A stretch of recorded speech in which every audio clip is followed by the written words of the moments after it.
మా ప్రభుత్వం చేసేటప్పుడు కూడా అది మూసీ నది పునర్నిర్మాణం కావచ్చు, లేకపోతే రీజనల్ రింగ్ రోడ్ కావచ్చు, భారత్ ఫ్యూచర్ సిటీ కావచ్చు, మెట్రో రైల్ నిర్మాణం కావచ్చు, ఏవి తీసుకున్నా ఈ పనులు వేగంగా చేయాలన్న ఆలోచనతోని ఎక్కడైనా చిన్న చిన్న తప్పిదాలు దొర్లితే అది ఉద్దేశపూర్వకంగా మీకు ఇబ్బంది కలిగించాలన్న ఆలోచన ఈ ప్రభుత్వానికి కాదు. అనుకోకుండా ఏదైనా జరిగినా ఎంబడే వెనక్కి తిరిగి సర్దిద్దడానికి నేనున్నా. మీకు ఏదైనా సమస్య వచ్చి నిలబడి పరిష్కరించడానికి నేనున్నా. నమ్మకం పెట్టుకొని ముందుకు నడవండి. ఆ నమ్మకమే మనల్ని అభివృద్ధి పదం వైపు నడిపిస్తుంది. ఎప్పుడు చెడు చెప్పేటోడు ఉండనే ఉంటాడు. ఏ ఊరికన్నా ఓ తాగుబోతోడు ఉంటాడు. అవునా?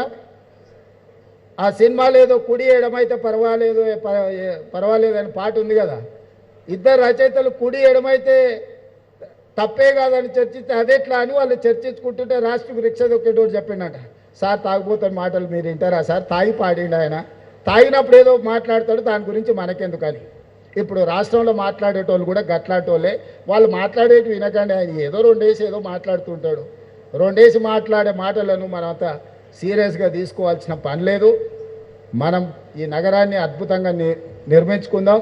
ఇక్కడ అందుకే మొదట వచ్చేది ఏ సమస్య వచ్చినా పోలీస్, ఫస్ట్ రీచ్ పోలీస్. ఆ పోలీస్ కమిషనరేట్ ఇక్కడికి వచ్చిందంటే ఈ ప్రాంతంలో ఒక సంపూర్ణమైన విశ్వాసం వస్తుంది, ఒక నమ్మకం వస్తుంది. అందుకే పోలీస్ కమిషనరేట్ని ఇమ్మీడియట్గా నగరానికి కావాల్సిన అభివృద్ధి కార్యక్రమాలు ముందుకు తీసుకెళ్లే క్రమంలో future city office, skills university, police commissionerate వీటన్నిటినీ చెప్పినాం. ఈరోజు మిగతా పోలీసు మల్కాజ్గిరి కమిషనరేట్, ఇతర ట్రాఫిక్ పోలీస్ స్టేషన్లు అన్నీ ప్రారంభించుకున్నాం. చివరగా మా ఆదివాసీ బిడ్డలు ఇలా చాలామంది వచ్చారు.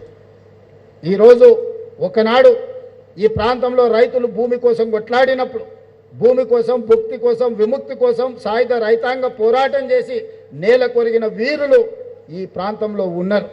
అది కొమరం భీముడు కావచ్చు, రామ్జీ గోండు కావచ్చు, లేకపోతే చాకలి ఐలమ్మ కావచ్చు, లేకపోతే దొడ్డి కొమరయ్య కావచ్చు. ఇలాంటి వాళ్ళు ఎంతోమంది వీరులు నేల కొరిగిన సాయుధ రైతాంగ పోరాటం నుంచి ఈరోజు ఆనాటి పోరాటాలు.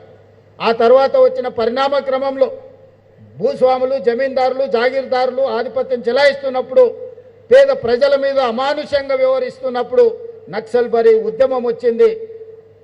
బెంగాల్లో ఉన్న నక్సల్బరీలో మొదలైన ఉద్యమం తెలంగాణ రాష్ట్రంలో దండకారణ్యం మొత్తం నల్లమల అటవీ ప్రాంతానికి వ్యాపించింది. ఆనాడు ప్రజలందరూ ఉవ్వెత్తున నక్సల్బరీ ఉద్యమంలో భాగస్వాములై కాకతీయ ఉస్మానియా యూనివర్సిటీలో ఇంజనీరింగ్ చదువుకుంటున్న గద్దర్ లాంటి వాళ్ళు కూడా నక్సల్బరీ బాట పట్టిండ్రు. ఆనాడు వాళ్ళు స్లోగన్లు ఇచ్చిండ్రు. దున్నేవాడికే భూమి అన్నారు.